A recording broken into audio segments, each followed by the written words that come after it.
नमस्कार. Shine with Shubhangi Milind या कार्यक्रमात मी शुभांगी मिलिंद तुमच्या सगळ्यांचं स्वागत करते.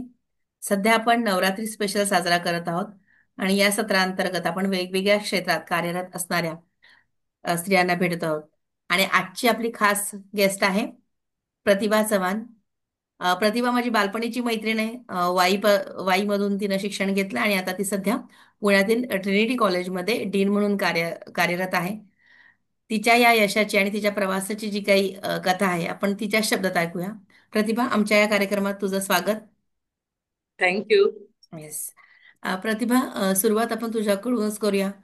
तुझं शिक्षण वाईमध्ये सुरू झालं आणि आता तू पुण्यामध्ये ट्रिनिटीमध्ये डीन आहेस. तर मला या सगळ्या प्रवासाबद्दल आमच्या प्रेक्षकांना सांगायला आवडेल की तुझा प्रवास कसा होता, थोडक्यात सांगशील? नमस्ते. माझं नाव डॉक्टर प्रतिभा प्रमोद चव्हाण. मी वाईमध्ये कन्या शाळा मध्ये बेसिक लहानपणी शिक्षण घेतलं. त्यानंतरचा माझा प्रवास सातारमध्ये चालू झाला. मी तिथे डिप्लोमा कंप्लीट केला इलेक्ट्रॉनिक्स इंजिनिअरिंग मध्ये. आणि त्यानंतर डिग्रीला पुण्यामध्ये पुण्यात महर्षी शिक्षण संस्थेच्या कमिन्स कॉलेज ऑफ इंजिनिअरिंग मध्ये मला प्रवेश मिळाला. आणि त्यानंतर पुढचा प्रवास हा माझा पुण्यामध्येच मास्टर्स इंजिनिअरिंग एसपीपीयू मध्येच माझं कम्प्लीट झालं.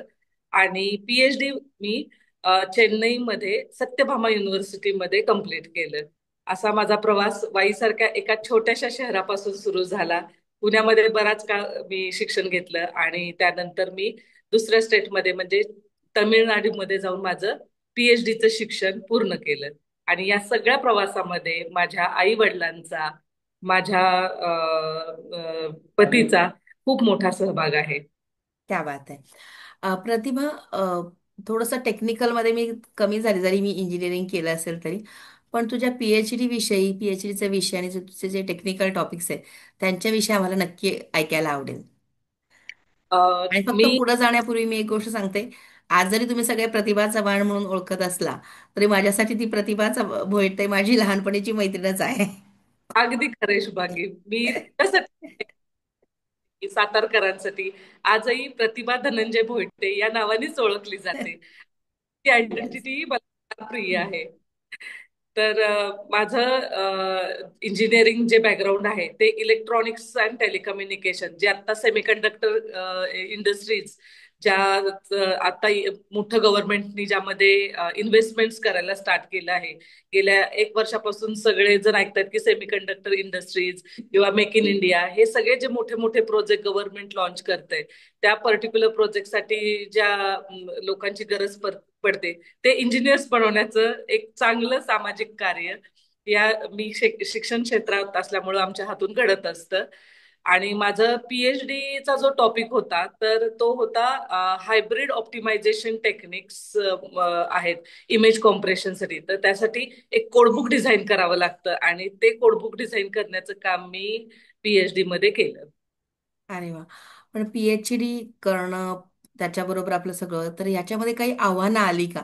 कारण म्हणजे मला जे माहिती आहे ते त्याच्यासाठी तुम्हाला थेसिस वगैरेसाठी खूप साऱ्या गोष्टी कराव्या लागतात. गाईड असतात, म्हणजे बऱ्याच गोष्टींची, म्हणजे जशी काही युनिव्हर्सिटीची डिपेंडन्सी असते तसंच बाकीच्याही बऱ्याच फॅक्टर्सवर डिपेंडन्सी असते. तर तुला अशी काही आव्हानं आली का? आणि पुन्हा स्त्री म्हणून घर हे सगळं सांभाळत हे सगळं करणं कसा हा प्रवास होता? अगदी खरंय शुभांगी. आपलं जोपर्यंत आपण माहेरी असतो म्हणजे महिला म्हणून मला अगदीच हे मनमोकळेपणे सगळ्यांशी बोलू वाटेल की जोपर्यंत आपण आई वडिलांच्या छत्रछायेखाली असतो तेव्हा आपण खूप बिनधास्त असतो. रिस्पॉन्सिबिलिटीज या फार कमी असतात. आणि त्यामुळे जे शिक्षण होतं लहानपणीचं प्राथमिक शिक्षण म्हणा किंवा इंजिनिअरिंग पर्यंत, जसं मी म्हटलं की मी कमिन्स कॉलेजमधून इंजिनिअरिंग कम्प्लीट केलं, तोपर्यंतचा प्रवास हा फार सोपा होता माझ्यासाठी. आणि मी तसं लहानपणापासून माझं अकॅडमिक्स हे म्हणजे आवडतं, म्हणजे त्यामध्ये मी खूपच चांगलं काम केलं. त्यामुळं आई वडिलांनी मला पटकन पुण्यासारख्या ठिकाणी म्हणजे मुलगी असूनही बाहेर ठेवलं. तोपर्यंतचा प्रवास फार हा सोपा आणि सुखदायी होता. पण सगळ्यांना माहितीच आहे, एकदा आपलं लग्न झालं की आपल्यावरती अ, दुसऱ्या घरा म्हणजे एक नवीन डोक्यावरती संसाराची रिस्पॉन्सिबिलिटी येते आणि मग चॅलेंजेस मात्र आयुष्यामध्ये चालू होतात. तर घरी इकडं सासरी असं वातावरण एकदम चांगलं आहे. पण तरी एक आपली स्वतःची जबाबदारी असतेच. त्यामुळं मग मुलं पुन्हा घरचं बघून पुढचं शिक्षण जे पीएचडीचं शिक्षण आहे ते घेताना मात्र थोडासा मला कसरत करावी लागली. कारण मी पीएचडीचं शिक्षण घेत असताना एकतर ते दुसऱ्या स्टेटमध्ये म्हणजे चेन्नई सारख्या ठिकाणी, तेही मोठं शहर आहे, तिथं जावं लागत होतं. परत मुलं लहान होती माझी आणि पुन्हा मी कॉलेजमध्ये प्रोफेसर म्हणून काम करत होते. पण हा सर्व प्रवास थोडा चॅलेंजिंग होता. आव्हानं खूप सारी आली. पुन्हा साऊथ साईडला अकॅडमिक कल्चर हे खूप जास्त स्ट्रिक्ट आहे. म्हणजे पीएचडी करताना मी टोटल जे पब्लिकेशन्स करावे लागतात, तर काही युनिव्हर्सिटीचा नियम हा थोडा सोपा आहे आणि साऊथला करताना मात्र हा नियम थोडा त्यांचा स्ट्रिक्ट होता. 8 पेपर्स मला पब्लिश करावे लागले आणि त्यामुळे थोडे चॅलेंजेस टेक्निकली होते. घरची रिस्पॉन्सिबिलिटी होती, जसं म्हटलं की मुलं लहान होती, कॉलेजमध्ये माझ्याकडे जबाबदारी होत्या. त्यामुळे 3 ठिकाणची तारेवरची कसरत करत करत मला पीएचडीचं शिक्षण पूर्ण करावं लागलं. पण या सगळ्या प्रवासामध्ये एक चांगली गोष्ट शुभांगी अशी होती की माझे जे पती आहेत म्हणजे नवरोबा हे हं, ईएनटी इंजिनियरच आहेत. हं. त्यामुळे प्रत्येक क्षणाला प्रत्येक पावलाला माझा हात त्यांच्या हातात होता. त्यामुळे हे इतकं अवघड कार्यही मी खूप सहजवारे पार करू शकले. त्यामुळे छान. संसारात करत मुलं सांभाळत हे पीएचडीचं जे सगळ्यात आव्हान होतं ते त्यांच्यामुळं सहजवारी. तुमची दोन्ही चाकं एका लईत चाललेली आहेत म्हणायला हरकत नाही. पण चेन्नई सारख्या ठिकाणी तू तुझी पीएचडी पूर्ण केलीस, खरं तर जावं यावं लागत असेल. म्हणजे जरी आपली इंटरनॅशनल लँग्वेज इंग्लिश आहे तिथं आणि इंग्लिश खूप छान बोलली जाते, तरी भाषेचा याचा प्रॉब्लेम आला का ग कधी? भाषेचा प्रॉब्लेम म्हणजे तिथं फक्त इंग्लिशच चालत होती. ते लोक हिंदी फार म्हणजे रेअर, मराठी तर तिथं नाहीच. संबंधच नाही. हम्म, हम्म. आणि आता त्याच्यानंतरही तुझं अजूनही संशोधन चालू आहे, म्हणजे तुझ्याशी बोलताना पण तू सांगतेस अगं माझा 11 वाजेपर्यंत अभ्यासच चालतो, उद्याची तयारी असते. मग संशोधन आणि तुझं परत अध्यापन या सगळ्याचा समतोल राखतेस कसा? खरं आहे. आता सगळेजण म्हणतात की मुलं झाले, घरचं आहे, मग करिअरकडे तुम्ही कसं लक्ष देणार, हा सगळ्या महिलांपुढे असणारा एक कॉमन समस्या आहे की कसं तुम्ही बॅलन्स करता लाईफ आणि एवढं करून तुम्ही कसं ऍक्टिव्ह असता, हा प्रश्न मला खूप जण विचारतात. तर मला सगळ्या महिलांना या नवरात्री निमित्त सांगू इच्छिते की जे आपले कर्तव्य आहेत ना, तुम्ही तुमच्या आवडीने करा. तुम्ही कुठलंही प्रेशर घेऊन करू नका. तुम्हाला ती गोष्ट जर मनापासून आवडत असेल ना, तर तुम्ही त्याला वेळ नक्की देऊ शकता. मी सोपं 9 ते 5 मध्ये माझ्या कॉलेजच्या ज्या काही माझ्या जबाबदारी आहेत, माझे लेक्चर्स असतात, प्रॅक्टिकल्स असतात किंवा मुलांना जे काही ऍक्टिव्हिटी करायचे असतात ते 9 ते 5 मध्ये करते. घरी गेल्यानंतर 9 वाजेपर्यंत मी पूर्ण फॅमिलीला वेळ देते. घरच्यांना स्वयंपाक हा घरच्याच व्यक्तीकडनं बनवलेला आवडतो, तरच त्यांना ते जेवण केल्यासारखं वाटतं. त्यामुळं मी 9 वाजेपर्यंत माझे घरचे ज्या काही जबाबदाऱ्या आहेत त्या पार पाडते, 9 साडे 9 पर्यंत. आणि त्यानंतर मी 11 वाजेपर्यंत डेली हे माझी स्वतःची जी आवड आहे किंवा रिसर्च आहे किंवा मुलांचे ज्या काही गोष्टी ते पब्लिश करायचे आहेत तर त्यांच्या रिलेटेड जे काही काम आहे तर मी डेली 1 ते 1.5 तास त्यांच्यासाठी देत असते. त्यामुळे मग कॉलेज नंतर फॅमिली लाईफ आणि स्वतःची पर्सनल डेव्हलपमेंट हे बॅलन्स राखणं यामुळे पॉसिबल आहे. थोडं टाइम टेबल आहे आणि थोडी शिस्त आहे त्यामुळे. फार छान. शिस्त, आयुष्याला शिस्त असेल तर नक्की आयुष्य एक वेगळ्या दिशेनं जातं. कारण नाहीतर आयुष्य भरकटत जातं. कुठल्याही गाडीला लगाम हवाच. कितीही घोडा बेफान असेल तरी त्याला लगाम असल्याशिवाय तो पुढे जात नाही. निश्चित. अ, या तुझ्या जवळजवळ 16 वर्षाच्या शैक्षणिक करिअरमध्ये खूप सारे विद्यार्थी, हजारोनी विद्यार्थी तुझ्या हाताखालून गेलेत. आणि म्हणजे मलाही आवडतं की जेव्हा आपण आपल्या शिक्षकांकडे जातो आणि ते आपल्याबद्दल प्राऊड फील करतात. असे तुझे काही अनुभव आहेत की तुझे विद्यार्थी ज्यांनी काही पुढे जाऊन प्रोग्रेस केला, किंवा जेव्हा आता भेटतात इतक्या वर्षांपूर्वी हाताखाली गेलेले विद्यार्थी, तेव्हा त्यांची काय रिॲक्शन असते? या निमित्ताने मला इथं शेअर करू वाटेल की दरवर्षी हजारोनी विद्यार्थी कॉलेजमध्ये शिकत असतात आणि 400 ते 500 विद्यार्थी प्रत्येक वर्षी आमच्या कॉलेजमधनं पासआउट होत असतात. आणि त्याच्यामध्ये बऱ्यापैकी जेव्हा आम्ही थेरी आणि प्रॅक्टिकल मुलांना शिकवतो फर्स्ट इयर पासून फायनल इयर पर्यंत, प्रत्येक सेमिस्टरला 2 क्लासला मी शिकवते. त्यामुळे प्रत्येक विद्यार्थ्याचं म्हणजे मुलगी असो मुलगा असो प्रत्येक विद्यार्थ्याच्या नावाने मी त्यांना ओळखते. आणि त्यांना अ, शैक्षणिक क्षेत्रातल्या कामगिरीबरोबरच how to ready for industry यासाठीही मी त्यांना मार्गदर्शन करत असते. याच्या व्यतिरिक्त मुलांनी हायर स्टडीजला जावं, त्यांचे कम्युनिकेशन स्किल्स चांगले असावेत आणि त्यांनी मास्टर्स जे दुसऱ्या देशामध्ये जाऊनही मुलांना शिक्षण घेता येतं, उच्च शिक्षण घेता येतं, त्यासाठी सुद्धा लागणारे जे काही स्किल सेट आहेत त्याची तयारी आम्ही मुलगा फर्स्ट इयरला ऍडमिट झाल्यापासून फायनल इयरला जाईपर्यंत करून घेतो.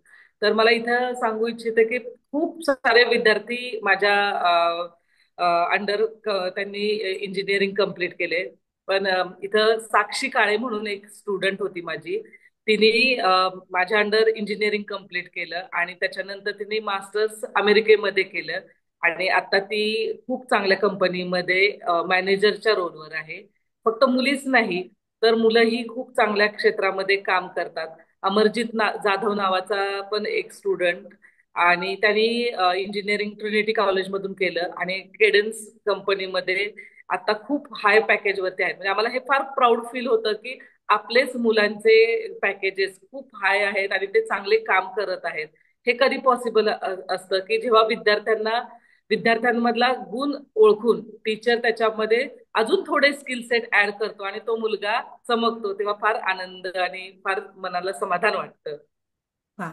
कारण जेव्हा आपण आई होतो तेव्हा एक दोन तीन मुलांची आई असतो, पण जेव्हा शिक्षिका होतो तेव्हा हजारो मुलांची आई आपण बनतो. आणि तो अनुभव निश्चितच छान असतो. जेव्हा आपला प्रत्येक विद्यार्थी पुढे जातो, कुठेतरी काहीतरी चमकतो, चांगली कामगिरी करतो, तेव्हा ते आपल्या आतल्या एका आईला पण सुखावत असतं सगळं. आणि तू अगदी. तर खरंच प्रेरणादायी आहेस. म्हणजे मला तर हेही माहिती की तू तुझ्या कॉलेजमध्ये वुमन सेल जी आहे ती पण तूच रिप्रेझेंट करतेस गेले कित्येक वर्ष. त्याचा अनुभव थोडासा शेअर करशील का? हो, गेले 16 वर्ष म्हणजे मी 2010 साली ट्रिनिटी कॉलेज ऑफ इंजिनिअरिंग म्हणजे हे शैक्षणिक संकुलन ला जॉईन केलं. तर 2010 सालापासून माझ्याकडे वुमन डेव्हलपमेंट सेल दिलेला आहे कॉलेजने सांभाळायला. आणि इथं हा खूप सुंदर महाराष्ट्रातला परिसर आहे. 125 एकर एका जागेवरती असणारा हा महाराष्ट्रातला एकमेव कॅम्पस आहे. इवन करोनाच्या काळामध्येही खूप साऱ्या आपण वाईट दुर्घटना ऐकल्या. पण गॉड्स ब्लेसिंग आम्ही या कॅम्पसमध्ये असल्यामुळे आमच्या संस्थेचे जे अध्यक्ष आहेत ऑनरेबल श्री कल्याण जाधव सर यांचं मार्गदर्शन आम्हाला सतत असतं. तर ते नेहमी म्हणतात की तुम्ही सकाळी आल्या आल्या या कॅम्पसमध्ये एक वॉक घेत जात जा, म्हणजे तुम्ही थोडंसं चालत जात जा. तुम्ही मुलांना घडवतात पण जे मुलांना घडवणारे शिक्षक आहेत तेच जर तंदुरुस्त राहिले तर ते पुढची पिढी चांगली घडू शकतात. आणि खरं या कॅम्पसमध्ये आम्ही असल्यामुळे आम्ही एवढं आता माझं 40+ एज आहे तरी आम्ही इतकं फ्रेश का दिसतो, कारण आमच्याकडे जी नॅचरल एअर आहे ती इथं या कॅम्पसमध्ये फार सुंदर आहे. आणि आम्ही मुलींनाही तेच सांगतो की मुलगा आणि मुलगी आम्ही भेद करतच नाही. पण तरी काही अडचणी अशा असतात की मुलींना ज्या लेडीज फॅकल्टी किंवा त्यांच्या रिलेटेड काही इश्यूज आहेत ते जेव्हा त्यांचं मन मोकळं करावं वाटतं त्यासाठी हा वुमन डेव्हलपमेंट सेल आहे. शुभांगी, मला या निमित्ताने इथं सांगू इच्छिते की गेल्या 16 वर्षामध्ये एकही वाईट घटना आमच्या कॅम्पसमध्ये हा. घडली नाही. मुलींना काही जरी डिफिकल्टी आल्या अगदी छोट्या छोट्या गोष्टीपासून तरी त्यांना इमिजिएटली आमचे नंबर्स इथं आम्ही शेअर केलेले असतात. आणि वेळोवेळी आम्ही काय करतो, त्यांना अवेअरनेस प्रोग्राम घेतो. थोड्या थोड्या काळानंतर आम्ही त्यांच्या मीटिंग्स घेतो आणि त्यांचे काही प्रॉब्लेम्स आहेत लहान मोठे तर ते लगेच आम्ही तिथं सॉर्ट आउट करतो. मला इथं या नवरात्री निमित्त सांगू इच्छिते की करोनाच्या अगोदर काळापर्यंत जे मुलांचे प्रॉब्लेम्स होते ते अगदी किरकोळ म्हणजे अगदी खूप छोट्या छोट्या गोष्टींच्याच रिलेटेड होते. पण करोना नंतर मात्र मुलं आहेत ना फार सेन्सिटिव्ह झालीत. मुलं म्हणजे मी मुली नॉट ओनली गर्ल स्टुडंट पण boy student, I am talking about boy student also. तर मुलं आणि मुली हे फार सेन्सिटिव्ह व्हायला लागले पर्टिक्युलरली या करोना काळानंतर. तर मला या निमित्ताने इथं सगळ्या या युवा पिढीला सांगायचंय की तुमचं मन स्ट्रॉंग असेल ना तर तुमचं शरीर तुम्हाला साथ देतं आणि तुम्ही फिजिकली फिट असेल ना तर तुम्ही सगळी जे वर्कलोड आहे तुमचे फायनान्शियल प्रॉब्लेम्स किंवा फायनान्शियल जे गोष्टी आहेत फॅमिली आहे हे सगळं बॅलन्स कधी करू शकता तुम्ही जर फिजिकली फिट असेल तर. आणि फिजिकल फिटनेस बरोबर तुमचा मेंटल फिटनेस फार फार फार महत्वाचा आहे. खूप छान सांगितलंस प्रतिभा, कारण विद्यार्थ्यांमध्ये आता सध्या मोबाईल आणि या सगळ्या 5G 4G जेनझी मध्ये ही पिढी खूप हरवत चालली आहे. आणि आपल्या काळचे किंवा आपल्या पूर्वीचे इश्यूज फार वेगळे होते. आता आताचे इश्यूज कदाचित टेक्नॉलॉजी क्रिएटेड जास्त आहेत. आपले आणि भेटल्यावरती आपल्या गप्पा किती वेगळ्या असतात, तुला आठवतंय का आपलं गेदर? हो. Yes yes. आणि आताची पिढी खरंच आहे. म्हणजे गोष्टी आहेत, आणि कदाचित तू या मुलांमध्ये काम करतेस त्यामुळे तुला ही ट्रान्सफॉर्मेशन्स पण बघता आली असतील गेले कित्येक वर्ष, की आता दरवर्षी पिढी बदलती म्हणायला हरकत नाही. पण तुझ्या या कार्याची दखल पण खूप पातळ्यांवर घेतली गेली आहे. वेगवेगळ्या पुरस्कारांनी तू सन्मानित झाली आहेस. वेगवेगळ्या ठिकाणी तुझे तुझे रेकग्नेशन्स आलेले आहेत. त्याबद्दल पण थोडंसं सांगशील का? अ, आपण काम आपलं मनापासून करत राहणं हे आपल्या हातात असतं. आणि जेव्हा आपण चांगलं कार्य करत असतो तेव्हा त्याची दखल ज्या संस्थेत तुम्ही काम करता ती संस्था घेत असते. जेव्हा तुम्ही खूप चांगलं काम करता तेव्हा तुमची दखल तुमची युनिव्हर्सिटी घेत असते. आणि त्याच्यानंतर तुमचं कार्य अजून चांगलं असेल तर अजून स्टेट लेवललाही तुम्हाला रेकग्निशन मिळतं. तर शुभांगी, या निमित्ताने मला तुला सांगायला आनंद वाटतो इथं की मला 5 वर्ष बेस्ट टीचरचा award Trinity college of engineering मध्ये कंटिन्यू मिळाला.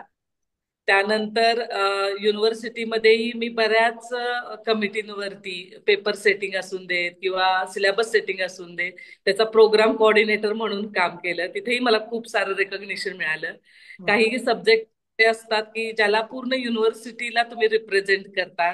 म्हणजे पर्टिक्युलरली मला सांगायचंय की जेव्हा फर्स्ट इयर इंजिनिअरिंग बद्दल आपण बोलतो तेव्हा त्याच्यामधले काही सब्जेक्ट जे असतात, म्हणजे फर्स्ट इयर इंजिनिअरिंगचे ते ऑल ब्रांचेसला कॉमन असतात. म्हणजे तुम्ही सिव्हिलचं असून देत, कम्प्युटर इंजिनिअरिंग असून दे, ईएनटीसी इंजिनिअरिंग असून दे, कोणत्याही इंजिनिअरिंग मध्ये तुम्ही ऍडमिशन घेतलं तरी फर्स्ट इयर हे कॉमन सगळ्या ब्रांचला असतं. तर त्यामध्येही एका सब्जेक्टचा मला चेअरमन होण्याचा मागच्या वर्षीपासून मान मिळाला. वा. तर हे आपण जेव्हा आपलं काम प्रामाणिकपणे आणि जेव्हा तुम्ही इथिक्स प्रोफेशनल इथिक्स जपताना तेव्हाच मला वाटतंय तुमचं नाव तिथं कमिटी मेन्शन करत असते. तर असं मला आमच्या संस्थेमध्येही बऱ्याच वेळा पुरस्कार मिळाले. युनिव्हर्सिटीनेही मला रेकग्नाइज केलं. आणि माझं, जसं तू सुरुवातीला म्हटली की तू रिसर्च कसा बॅलन्स करते, तर मी तुला उत्तर दिलं की मी रोज 1 ते 1.5 तास थोडा वेळ काढते आणि मी माझे स्वतःची आवड आहे की थोडं थोडं डेल्टा एडिशन करत राहायला मला आवडतं.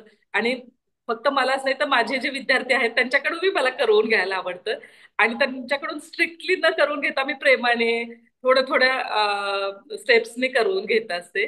आणि त्यामुळं मला एक best performer in education teaching and research म्हणून एक अवॉर्ड मिळाला. आणि तो अवॉर्ड जो होता तो social reformer and higher education charitable trust Uttar Pradesh म्हणजे दुसऱ्या स्टेटचा होता. आणि त्या पुरस्काराचं नाव होतं सावित्रीबाई फुले. वा. तर तो अवॉर्ड मिळाल्यामुळे मला फार मनापासून म्हणजे आपण केलेल्या कामाचं रेकग्निशन मिळाल्यावर खरंच आनंद वाटतो आणि समाधान वाटतं. तसं वाटतं. इतक्या सगळे पुरस्कार मिळाले प्रतिभा, तुझं खरंच अभिनंदन. तू माझी वर्गमैत्रीण याचा खूप आनंद आहे, पण त्याहूनही पुढे जाऊन एक स्त्री म्हणून तू स्वतःला वेगळं सिद्ध केलंय, स्वतःची एक वेगळी इमेज डेव्हलप केलीस, याचा अभिमान आहे. आ, या सगळ्यामध्ये तुझे छंद काय आहेत, किंवा तू तुझ्या स्वतःच्या छंदांना कसं जपतेस? खरं सांगायचं तर माझा छंद म्हणजे मला स्वतःला लहानपणापासून बॅडमिंटन खेळायला फार आवडतं. आणि आत्ताही मी ती माझी आवड जोपासते. लॉकडाऊन मध्ये बऱ्याच लोकांनी बरेच खेळ खेळले, घरामध्ये कुकिंग केलं किंवा वॉक केला. सगळ्यांनी तेव्हा त्यांचे जे छंद होते ते जास्त त्याला एक्सलरेशन मिळालं. पण मी कंटिन्युअली हा माझा बॅडमिंटनचा छंद शाळेत असतानाही जोपासला. मी स्टेट लेवलला ही रिप्रेझेंट केलं. मी कॉलेजला असताना डिप्लोमाला, मी डिग्रीलाही असताना युनिव्हर्सिटी लेवलला कॉलेज थ्रू मला रिप्रेझेंट केलं. आणि मला या निमित्ताने इथं तुला तुझ्याबरोबर शेअर करू वाटतंय की एवढ्या सगळ्या रिस्पॉन्सिबिलिटी माझ्या डोक्यावरती असताना मी तोही बॅलन्स केला. आता आमचे युथ फेस्टिवल, दरवर्षी आमच्याकडे युथ फेस्टिवल खूप मोठ्या प्रमाणात संस्थेमध्ये सेलिब्रेट होतं. इथं 10 इन्स्टिट्यूट आहेत, इंजिनिअरिंगचे 3, नंतर फार्मसी आहे, आर्किटेक्चर आहे, पॉलिटेक्निक आहे.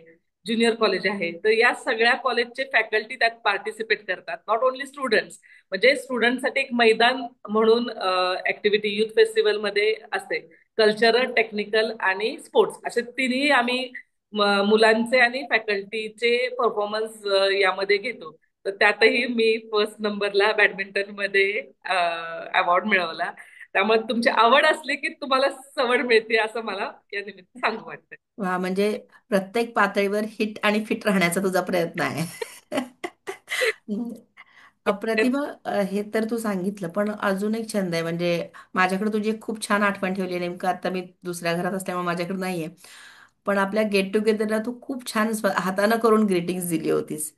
आणि गेट टुगेदरला सगळ्यांना एकत्र आणणं, म्हणजे ते गेट टुगेदरचा तुझा उत्साह बघूनच आम्हाला सगळ्यांना की यायचंच आहे असं होतं. तर हा उत्साह कुठून येतो? ही कला कुठून शिकलीस लोकांना असं एकत्र बांधून ठेवण्याची? तेच म्हटलं, आवड असली की सगळी सवड मिळते. जसं आपण जेव्हा 10th झालो त्यानंतर आपण बऱ्याच काळानंतर गेट टुगेदर घेतलं आणि आपल्या बरोबर जे बाकीचेही आपले वर्ग मैत्रिणी आहेत, वर्ग मित्र आहेत, ते सगळे आता खूप चांगल्या पोझिशन्स वरती आहेत आणि ते सगळेही बिझी आहेत. आणि हे मला माहिती असताना तेही एक मोठं चॅलेंज होतं की गेट टुगेदरला एकत्र आणायचं कसं.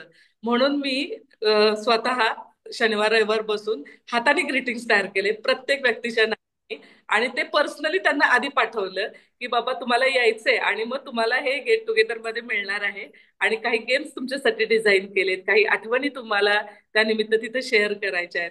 आणि म्हणून मग ते वन टू वन प्रत्येकाशी इंटरॅक्शन की प्रत्येकाची काय आवड होती आपण 10वीत असतानाची ते मला थोडं लक्षात होतं. आणि मग त्यामुळे मी प्रत्येकाला त्या निमित्ताने कॉन्टॅक्ट करून इन्व्हाइट केलं आणि म्हणून ते गेट टुगेदर आपलं फार सक्सेसफुल पण झालं आणि खूप सगळ्यांनी एन्जॉय केलं. नक्की खूप छान अनुभव होता तो. प्रतिभा, तुझ्याशी गप्पा कितीही मारल्या तरी नक्की त्या थांबणार नाहीत. पण ह्या सगळ्या ह्याच्यात एवढ्या सगळ्या गोष्टी आजपर्यंत करत आलीस, आता जवळजवळ आपण 40-45चा टप्पा ओलांडलाय. या नंतरच्या पुढच्या 5 वर्षात प्रतिभा स्वतःला कुठं बघते हे मला ऐकायला आवडेल. शुभांगी, मी आतापर्यंत खूप सारे जे डेडिकेशन दिलं ते मी माझ्या कामासाठी दिलं, माझ्या फॅमिलीसाठी दिलं. तर मला आता इथून पुढच्या काळामध्ये थोडं समाजासाठीही एक पाऊल पुढं होऊन डेडिकेशन द्यायला आवडेल. जसं मी म्हटलं की मी माझं फॅमिली लाईफ हे बॅलन्स करते वर्क प्रोफाईल बरोबर. माझे दोन्ही मुलं छान शिक्षण घेत आहेत, त्यांच्या त्यांच्या क्षेत्रामध्ये ते चांगलं काम करत आहेत. जसं मी म्हटलं, माझे हजबंड हे ईएनटीसी मध्ये पीएचडी झालेले आहेत. त्यामुळं आम्ही दोघं सेम प्लॅटफॉर्म मध्ये असल्यामुळे त्यांचा सपोर्ट मला प्रत्येक क्षणी मिळतो. म्हणजे त्यांच्या हातात हात धरूनच मी इथपर्यंत आजपर्यंत पाऊल टाकलेलं आहे. मी माझं कॉलेजमध्ये वर्क प्रोफाईलमध्ये खूप चांगलं काम केलंय. तसंच मला महिलांसाठी समाजामध्ये येऊन एक पाऊल पुढे येऊन त्यांच्यासाठी काम करायला पुढच्या 5 वर्षामध्ये खूप आवडेल. आणि अजून 5 वर्षामध्ये तुझी खूप प्रगती व्हावी अशी आमची इच्छा आहे. अजून वेगवेगळ्या मोठ्या मोठ्या पदांवर तुला बघायची इच्छा आहे. आज एकतर तू शिक्षिका आहेस त्यामुळे विद्यार्थ्यांसाठी, आणि हा नवरात्री स्पेशल आहे त्यामुळे महिलांसाठी आमच्या प्रेक्षकांना तू काय संदेश देशील?